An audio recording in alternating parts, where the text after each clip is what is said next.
Hello, beautiful people. Welcome to my channel. I am your girl, Mommy So True. If you're new here, hello to you.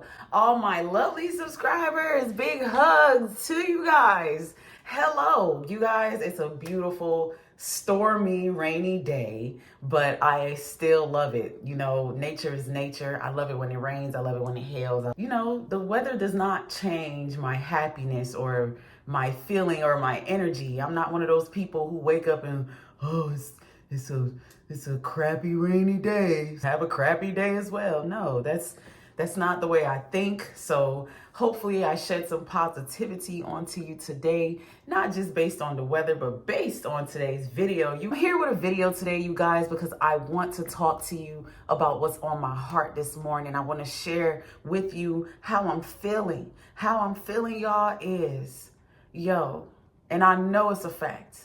I know it's a fact, y'all. Y'all,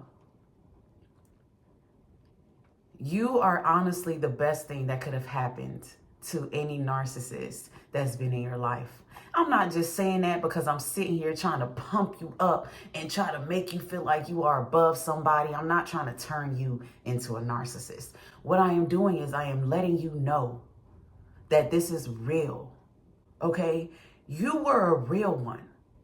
You were a real one before a narcissist entered your life. You didn't just become a real person, a genuine person, a caring person because you met them. It was already in you. This is who you are. Giving is not something that's hard for you to do. But I am here to talk to you, whoever's watching this video, that this title made you click on, because you know, as soon as you saw it, you're like, oh my God, I am the best thing that happened to this person. Yeah, you were. You really need to understand and see that everything you're seeing and hearing on the internet does not apply to you and does not apply to your situation.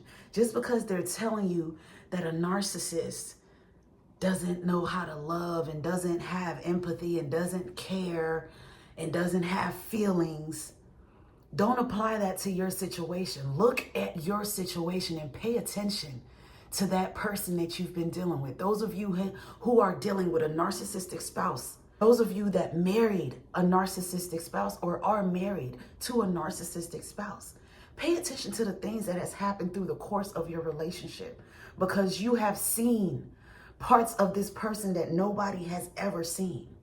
I know a lot of you can relate to some of the things I'm going to tell you, because you know what you put into this person and the relationship, more so the person.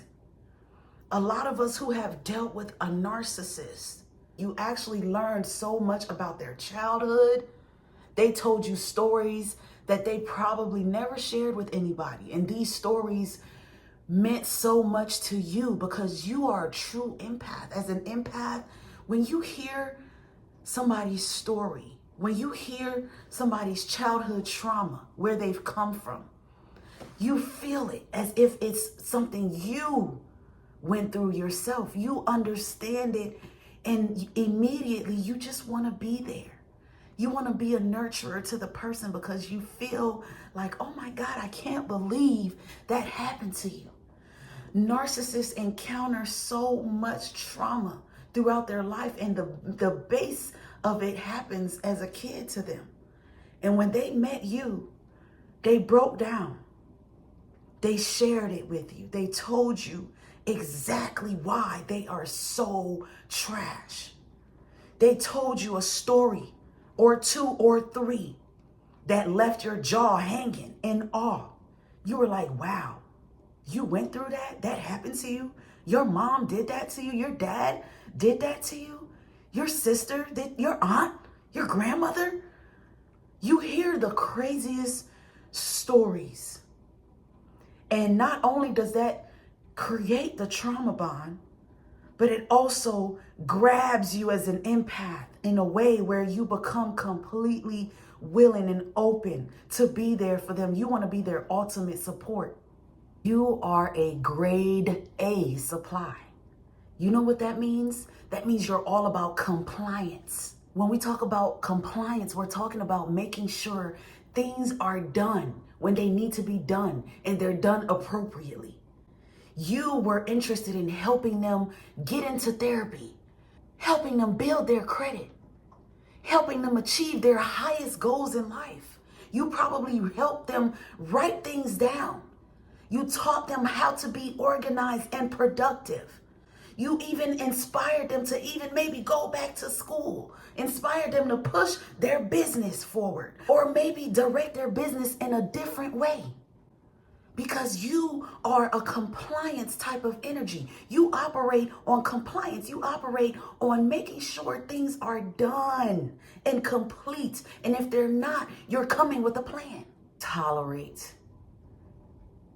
As a grade A supply, you're not built to settle. You're not built to settle. So your main objection throughout the relationship was to always help them elevate in whatever way that you can contribute to. And a narcissist cannot handle a grade A supply. That's why they discarded and left and went and got some type of low quality supply, left you hanging for a reason. You were too much to handle. But you will not be forgotten. Because when you come into somebody's life with that type of compliance, with that type of mind to aim for perfection, you aim for elevation, you aim for upgrade, you aim for high quality.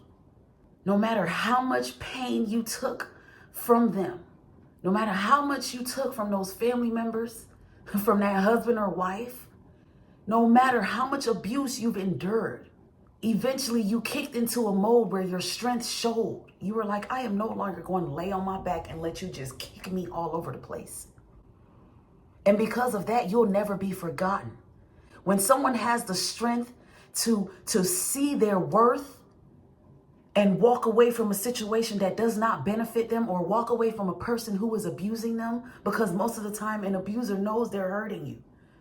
Because you as an empath, you've broken down in front of that narcissist. You've cried in front of them. You've shown them that they are hurting you. You've had conversations. You've said things to them. You've asked them, why are you doing this to me? Why? What is it? What did I do to you? What did I do to you for you to do that to me? Out of pain, you've wondered because it hurt. And they watch that. A lot of us are programmed to believe that these people just don't have feelings, but I told you, remember your situation and don't forget it, because you know the person you're dealing with. You know damn well what they actually care about. You know what they are passionate about. You know what's going to get under their skin. You know them. You know them, and you should know that losing you, oh my God, was their biggest mistake. Was their biggest mistake. They can never get over that. There isn't always one reason why a narcissist don't let go of supplies. The main reason why they don't let go of a grade A supply is because a grade A supply does not come by often for a narcissist. It's very rare. They might get one in their life. Lucky if they get two. If they do get a second one, 9 times out of 10, they're not going to be able to hang on to that second one either, because they're still a narcissist. A change in supply is not what's going to make them change or be a better person.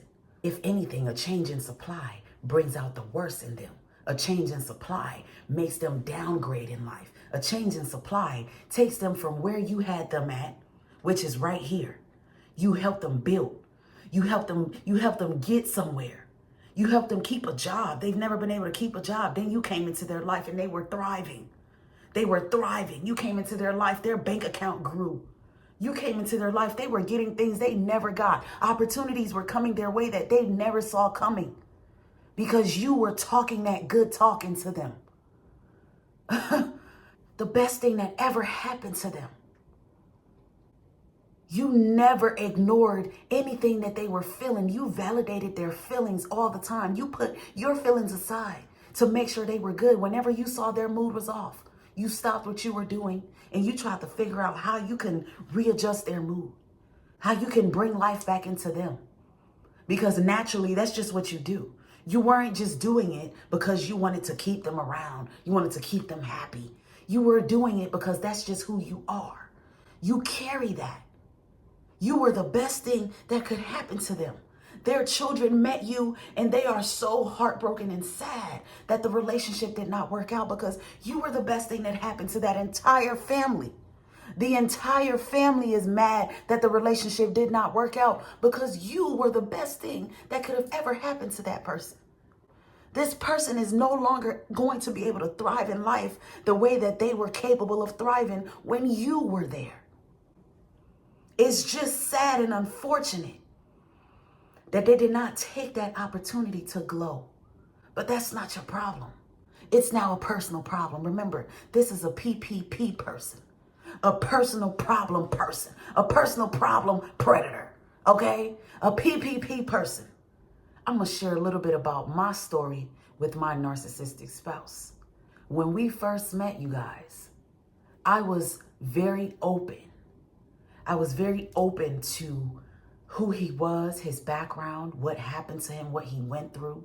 I wasn't naive to what trauma was. I know what trauma is. I know when people have mental issues.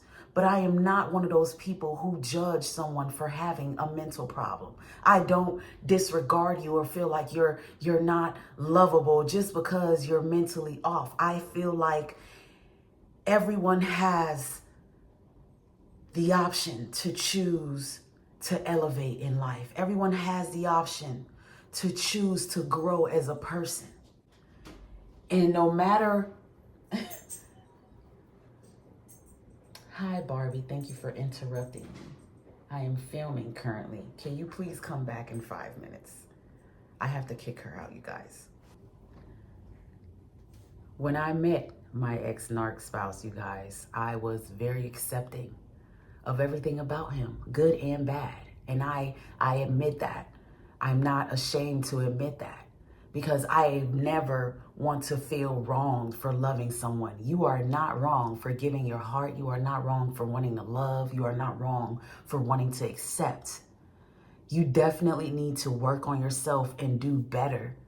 Okay, make better choices that's going to benefit who you are and take you into a better place in life and put yourself first. But maybe I lack that because I didn't say, okay, although I accept them, are they a good fit for my life? And I did actually analyze that. But the only thing that tricked me in my analyzation was the narcissist is a good actor. Don't forget that when they meet you, they mirror everything you're looking for. So it made it very hard for me to analyze whether or not they were going to be a good fit for my life, although I saw that there was some type of a mental problem. I have my own issues. I have my own problems that, I deal with. So I'm never the one to be closed-minded about someone else's struggles when it comes to mental health. So I was willing to be that support as an empathetic person and also just as someone who has been there. I understood, so I was willing. So because of that, my approach was very loving and very open in every situation from the beginning. That's how we ended up rushing into a marriage very quickly because I was open. I was loving from the beginning. I accepted anything that came with his family from the beginning. I went into the family with open arms, knowing that they were from the ghetto. Okay? I was like, okay, all right, they're from the ghetto, but I love this man, so I'm gonna love them too. I didn't think about, wow, if they're from the ghetto, they're gonna behave ghetto. Like, I just don't believe everybody that's from the hood or from the ghetto or from the projects is just ghetto minded, because I grew up in that environment, you guys. I grew up in the projects. Okay, so I could not judge him for that. I actually was like, okay, this is really cool because this is where we both come from and we're going up in life.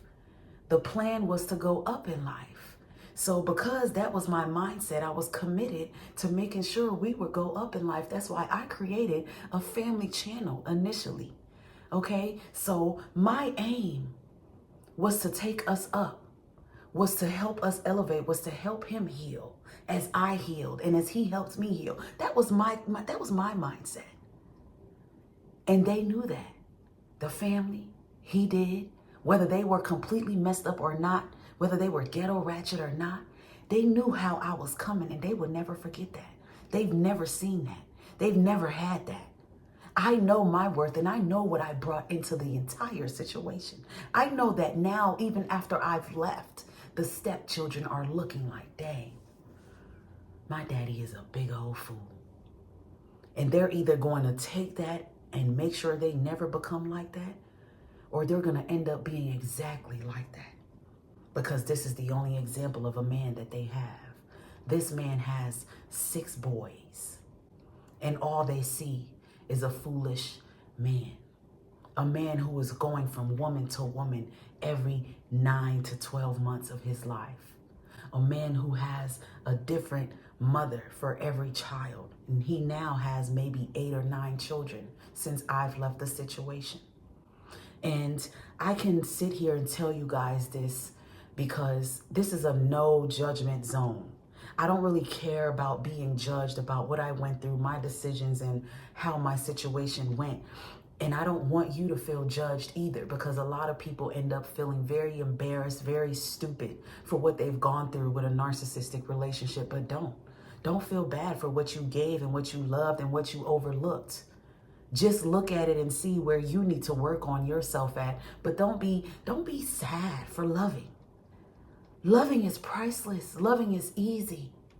It's just unfortunate that you loved someone who just did not love you back the right way. They may have loved you back in pieces, but that's not good enough. They couldn't love you the right way, but you did. And you were the best thing that could have happened to them because you loved them the right way. You prayed for them. You prayed for them. You prayed for them. You actually prayed for them. That's big. They might have caught you doing it. They might have saw you doing it, even though they run from God, even though they ran from those moments where they caught you being spiritual.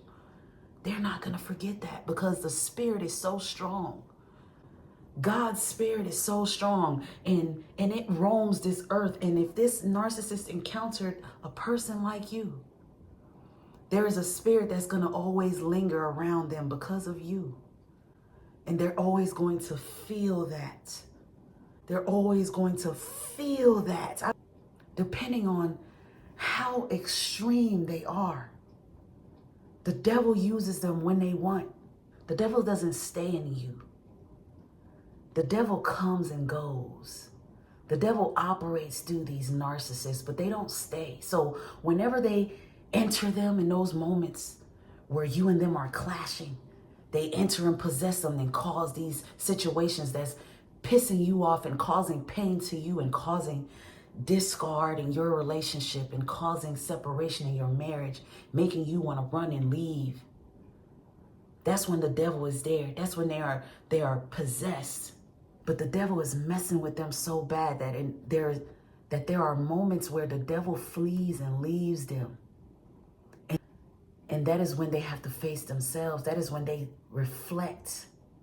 That is when they feel something. That is when they start to feel, oh my God, I did the most messed up thing to the person that actually really loved me and is down for me. This person cried with me.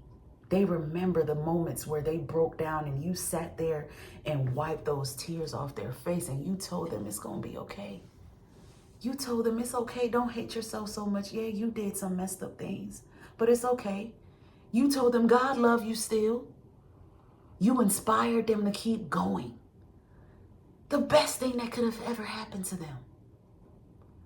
You are not going to be forgotten by a narcissist. I am so sorry to tell you. So many of you that think that just because you haven't been hoovered, they have forgotten you.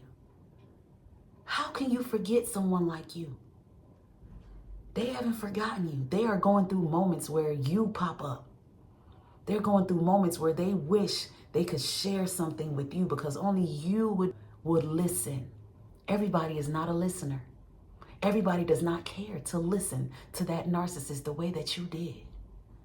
Nobody is going to put in love, time, care, and effort the way that you did. Anybody out here in the streets can have sex, great sex. Anybody out here in the streets can give them money, a lot of it. But nobody can exhibit the type of love that you gave. Nobody can exhibit the type of care that you gave.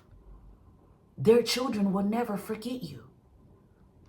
Their children will never forget you. You had moments with those kids they're never going to have with somebody else. The new supply cannot replace you in so many ways. And the narcissist knows that. They are going through moments of their life where they are reflecting and remembering the real ones that they've lost. And you are at the top of that list because you put in too much. You put in too much. You put your name on too many things. You stayed up too many nights crying with this man, crying for this man.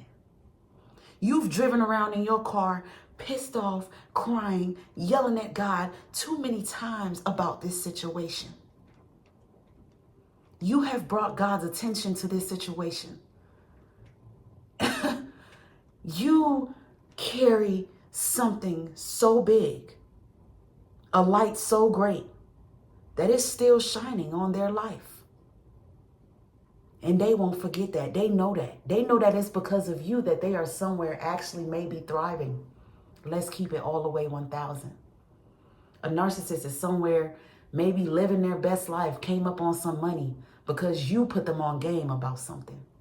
When you met them, they were green. You put them on to restaurants. You put them on to designers they never heard of. You guys, my ex-narc now knows about things that he never knew of. This man ain't never even traveled for real until I came into his life. Didn't even know how to book a flight, probably. Didn't even really know how to enjoy himself out of town until he came in my life and went out of town for business. And I'm on the phone with him. I'm like, enjoy your life. You ain't got to call me all day. I'm not that type of wife. I want you to enjoy it. Put the phone down. Now I know that was stupid because I'm dealing with a habitual cheater, but that's not me. I want you to do you. Enjoy your life. Be free. This man told me stories about relationships he were in where he was abused. And I know he was. I know he was because he was abused from a child. So as a narcissist, he encountered abusive relationships with other narcissists. A narcissist does not have amazing relationships throughout their life. You were the one relationship that actually brought a real smile to their hearts. They actually saw you and felt good. They will never forget that. You were the best thing that happened to them. The best thing that happened to them. Because of you, there's certain restaurants they can't even go sit in no more because you put them onto it. There's certain foods they'll never forget because you cooked it. You know how to throw down in that kitchen. You cooked for that woman and then you went and rubbed her feet and gave her a massage, put her to bed. You took care of her in ways that another man is not going to. Another man could care less how she feel when she get home from work. She ain't forgot that. She ain't forgot how you just gave her money without even counting it. You took care of her for real, for real. You gave your best and your all to her for real, for real. You were the best thing that could have happened to her for real, for real. And that's just what it is. That is just big and true facts. If this ain't for you, it ain't for you. I can't tell nobody what their worth is. I know what mine is. I know what I put in and you do too. You better understand and you better know that you were the best thing that could have happened to that narcissist. You were the best thing that could have happened to your family because they're sitting somewhere having conversations about you. They're having round table conversations about you, and some of them are suffocating on the inside. Many of you will realize that once you detach from your narcissistic family, once you detach mentally, physically, you stop falling into their traps. You stop caring. You stop letting the criticism bother you and thrive in life and glow in life, and you really ignore them. You stop falling for Hoovers. Once you get to that part of the phase, pay attention to how they look. They literally start to look dead. These people literally start to look like zombies. After a few years, when I caught a glimpse of my mother, I was like, wow, that's my mom. My heart broke when I saw how physically she looked. I was like, wow, God, I see it now because I've detached from it. It's disgustingly ugly. I see the inside now appearing on the outside. The ugliness is showing on the outside. The aging narcissist. Age is so ugly. My God. My God. Before I let y'all go, for those of you who are dealing with a new supply situation, those of you dealing with a new supply situation where a narcissist, got it somewhere on social media, look like they happy, they moved on. I've told y'all so many times in these videos that crap is fake. They're faking it. There's nothing real about it. They somewhere wishing that they could come back in. Hoovering ain't always about coming to mess you up again. Sometimes hoovering is when they've gone through that self-reflecting moment and it hit them like a ton of bricks. Damn, I messed up. I lost a real one. That was the best thing that could have happened to me. That's why I'm throwing this message right here on this screen for y'all to read it. I go through a Hoover every few months, dealing with a spouse who's somewhere boasting to the public that he's happy with someone else. We're still married legally, but the new supply is on his social media with a ring on, claiming to be married. Okay? But I'm getting hoovered. I'm still getting visits to the neighborhood and messages telling me, where you at? I want to see you. You're beautiful. All of that. To me, that's those moments of I messed up. I'm trying to get back in. I don't know how to get back in because I'm a narcissistic fool.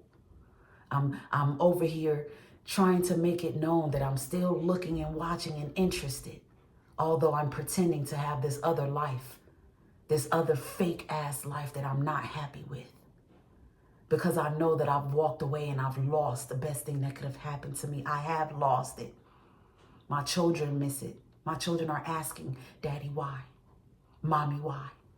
Where's she at? Where's he at? Why can't we see them anymore? They got to live with that. The best thing that happened to them. Your children were getting used to waking up to breakfast, lunch, and dinner. Now they're back in the hood where they're eating maybe once a day. And if it's once a day, it's probably snacks. The best thing that could have happened to you. It is what it is because it's a personal problem now. Because what I'm doing now is going to be the best thing that happened to me, and for my kingdom spouse. You guys, thank you so much for watching this video. Thank you for listening on this beautiful day. Continue to thrive and continue to know and understand that you are and will always be that grade A supply, the best thing that's ever happened to that narcissist. Your mom and dad are going to miss the hell out of you. I don't care what role you play in that family dynamic. If you are an empath, you're an empath. If you gave, you gave. You are who you are, and it is what it is. I love you. Stay strong, stay true, and I will see you guys next time. Continue to thrive, continue to love, and continue to grow.